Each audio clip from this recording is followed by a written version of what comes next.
ጅጅጋ ላይ 30 ገደማ ሆቴሎች የተገነቡ ናቸው። ይሄ የገበታ ለሀገር ስራችን ምናልባት በ3 ወር 4 ወር ሊመረቅ ይችላል።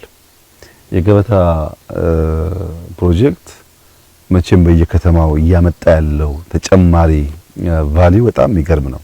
አሁን በሶማሌ ክልል ውስጥ በእንደዚህ ያለ ጽዳት፣ በእንደዚህ ያለ ላንድስኬፕ ስራ፣ በእንደዚህ ያለ ስፋት እንኳን ሆቴል ቀርቶ ሰፈርም አይገኝም።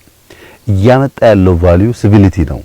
ያኗኗር ዘዬ፣ ያገነባብ ዘዬ አንድ ሰው ምን አይነት የኑሮ ደረጃ ቢኖር ምቹና ተገቢ እንደሆነም ጭምር ትምህርት እያመጣ ነው ያለው።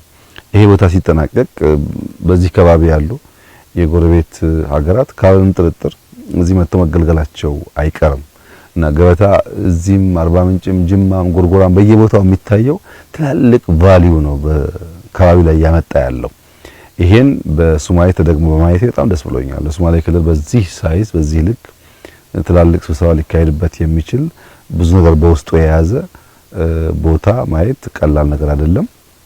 ይሄ ነገር በተቀመጠለት እቅድ መሰረት ተጠናቆ ለምርቃት እንደሚበቃ ምንም ጥርጥር የለውም። 85% የሚሆን ስራው አልቋል።